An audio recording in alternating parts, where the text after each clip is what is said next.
Bhima group chairman doctor B Govindan അനാവരണം ചെയ്ത പത്മനാഭസ്വാമിയുടെ തങ്ക വിഗ്രഹത്തിന് 8 ഇഞ്ച് ഉയരവും 18 ഇഞ്ച് നീളവുമുണ്ട്.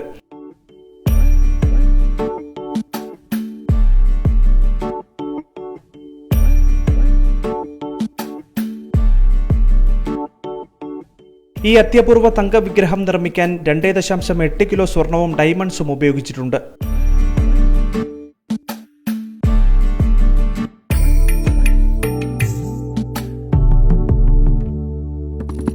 64 പേർ ചേർന്ന് ദിവസേന 18 മണിക്കൂർ കൊണ്ട് 75 ദിവസമെടുത്താണ് പത്മനാഭസ്വാമിയുടെ വിഗ്രഹത്തിന്റെ നിർമ്മാണം പൂർത്തിയാക്കിയത്.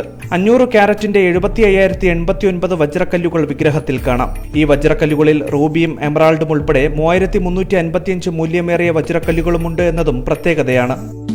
പത്മനാഭ ക്ഷേത്രത്തിലുള്ള വിഗ്രഹം ചില 2 കൈയാണത്. പക്ഷേ ഗോവിന്ദ് സാർ ചെയ്തിരിക്കുന്നത് ഇതിനൊരു വ്യത്യാസം വരുത്താനായിട്ട് അദ്ദേഹം ചതുർബാഹുവിന് ചെയ്തിരിക്കുകയാണ്. ശംഖ്, ചക്ര, ഗദ, പത്മ ആ ഒരു രീതിയിൽ അദ്ദേഹം ചെയ്തിരിക്കുന്ന ഒരു വിശേഷപ്പെട്ട ഒരു വിഗ്രഹമാണിത്. ഇതിനകത്ത് വേറെ പ്രത്യേകിച്ച് ഇതിനകത്ത് ചെയ്തിരിക്കുന്ന 75,000-ൽ പരം വജ്രങ്ങൾ ഫിക്സ് ചെയ്തിട്ടുണ്ട്. പിന്നെ ബർമീസ് റൂബിയുണ്ട്. പിന്നെ ഒരു പ്രത്യേകിച്ച് അമൂല്യമായിട്ടുള്ള സാമ്പിൻ എമറാൾഡ് ഇതിനകത്തുണ്ട്. ഇതെല്ലാം കൂടെ ചേർന്നിട്ട് ഏതാണ്ട് ഒരു 10-65 പണിക്കാർ 10-75 ദിവസമായിട്ട് തുടർച്ചയായിട്ട് ചെയ്തിരിക്കുന്ന ഒരു കലാസൃഷ്ടിയാണ്. അമൂല്യമായ കലാസൃഷ്ടിയാണിത്. ഷോറൂമിലെത്തുന്ന ഉപഭോക്താക്കൾ സ്വർണ്ണാഭരണങ്ങളും മറ്റും വാങ്ങുന്നതോടൊപ്പം തന്നെ വിഗ്രഹം കണ്ട് മതിയാവോളം ആസ്വദിച്ചാണ് ഭീമയിൽ നിന്ന് മടങ്ങിപ്പോകുന്നത്. അനന്തപത്മനാഭന്റെ അനന്തശയനത്തിൽ മഹാദേവനും ബ്രഹ്മാവും താമരയും കിരീടവുമൊക്കെ കാണാനാകും.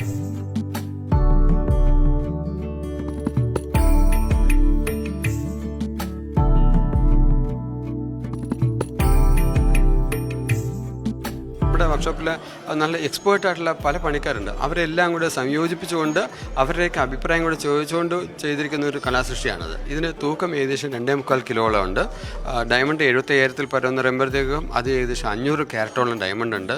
ഇതൊക്കെയാണ് ഇതിൻ്റെ ഒരു ഏറ്റവും പ്രധാനപ്പെട്ട ഒരു ഘടകം. ജൂവലറി 100-ാം വർഷത്തിലേക്ക് കടക്കുന്നതിന്റെ ഭാഗമായിട്ടാണ് തങ്ക വിഗ്രഹം നിർമ്മിച്ചിട്ടുള്ളത്. ഭീമ ഗ്രൂപ്പിന്റെ തിരുവനന്തപുരത്തെ ഓവർബ്രിഡ്ജിലുള്ള ഷോറൂമിൽ പ്രദർശിപ്പിച്ചിട്ടുള്ള വിഗ്രഹം വരും ദിവസങ്ങളിൽ കേരളത്തിലെ മറ്റു ഷോറൂമുകളിലും പൊതുജനങ്ങൾക്കായി പ്രദർശിപ്പിക്കും. ശേഷം ചെയർമാൻ ഡോക്ടർ ബി ഗോവിന്ദന്റെ വീട്ടിൽ സൂക്ഷിക്കാനാണ് ആലോചന. പത്മനാഭ ഭക്തനായ ഗോവിന്ദൻ ക്ഷേത്ര ദർശനം നടത്തി രാജകുടുംബാംഗങ്ങളെ കണ്ട് അനുമതി വാങ്ങിയ ശേഷമാണ് തങ്ക വിഗ്രഹം നിർമ്മിച്ചത്.